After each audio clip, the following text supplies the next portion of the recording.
Well, hey there, coaches and PE teachers especially. My name is Andrew Simpson, founder of Players Fitness and Performance.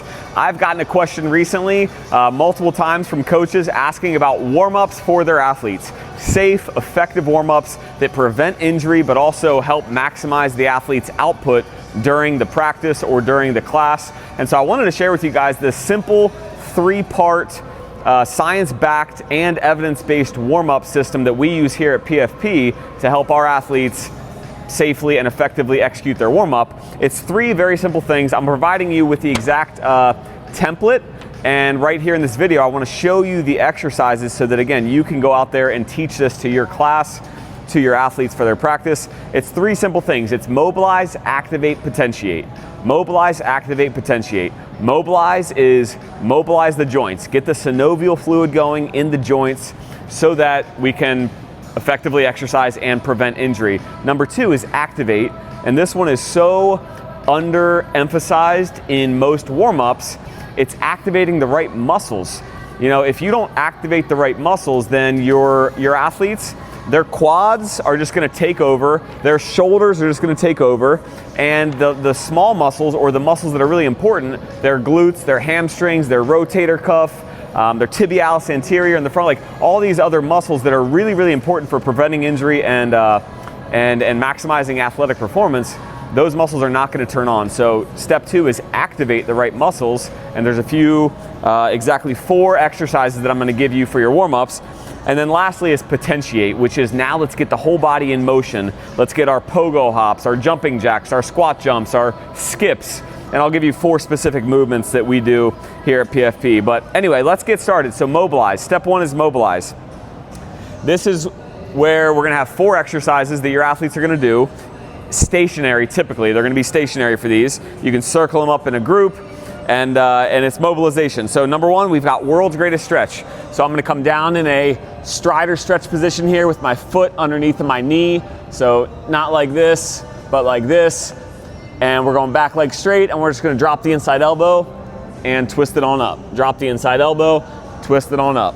On the paper that I'm giving you guys, we do everything time-based because it's the easiest way that you can make sure that they're getting in the same amount on each side, and you're not having one athlete that cranks through it really quick and everyone else is waiting on that athlete. So start out with time-based for sure. So world's greatest stretch, 20 seconds on each side. Alternating pigeon stretch. This one's gonna get the hips and the glutes opened up. So we're gonna go knee between the hands, alternate push-up position back and forth there. The third one we're gonna go to is an alternating calf stretch. So you're gonna go into like a downward dog here with the butt up in the air, and you're just gonna release one knee, release one leg, and drive the opposite heel to the ground. So back and forth, just like this, 20 seconds on each side. And then to get the upper body, we're gonna go all fours position, open and close, touch the elbow to elbow, and then follow the elbow with your eyes. So that's mobilize. 4 exercises, 20 seconds each, should take about 4 minutes, or less actually, about 3 minutes. Then we go to activate. So there's 4 exercises there. The first one you're gonna see is a dirty dog hold. So we're going into that dirty dog position on all fours, and we're going to, without letting ourselves twist, we're going to go arms straight, hands underneath the shoulders, knees underneath the hips, and we're taking our legs straight out to the side just like this. Not like this, that's a compensation.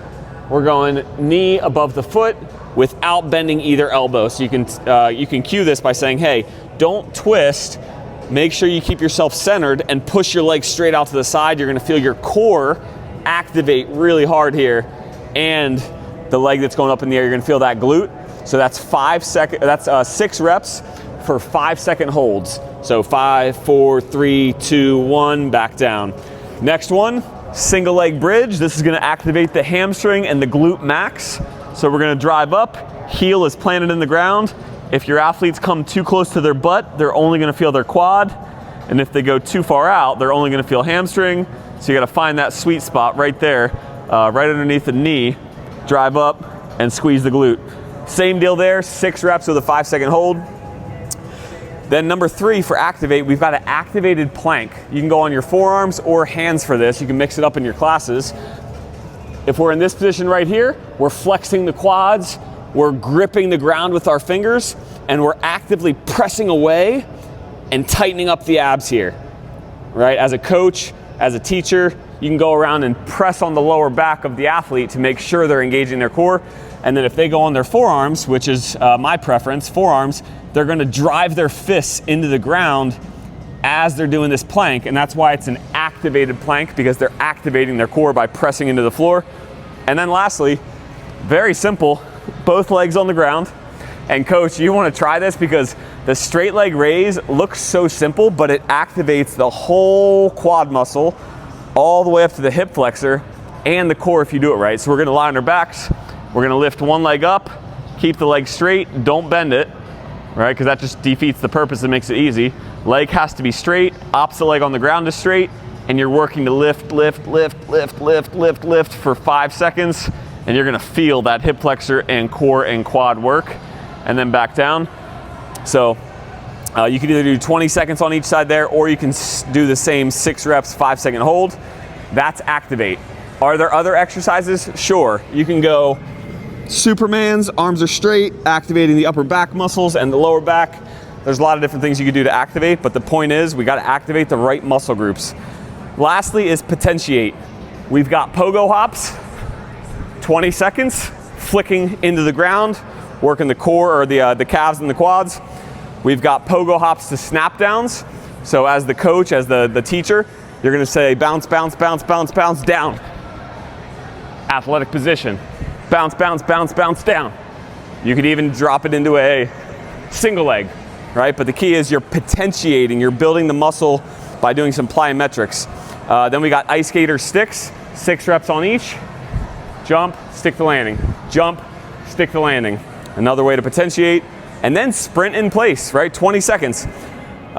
Sprinting means different things to different people, but this is not your traditional high knees, because that does not look very athletic, does it?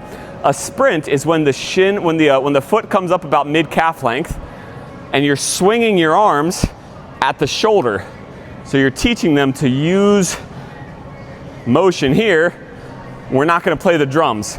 So it's very quick. The foot comes up to mid-calf length and we're here, boom, boom, boom, in place, swinging at the shoulder. Coach, I highly encourage you to try these 12 exercises for the allotted time that we're giving you. You go to playersfitnessandperformance.com/blog/warmup. It's a mouthful, but that's where it's at. And you can get the Mobilize, Activate, Potentiate for free. We just want to give this to you guys so you can start having more effective warm-ups. That's it for now, guys. Go use it, and we'll see you soon.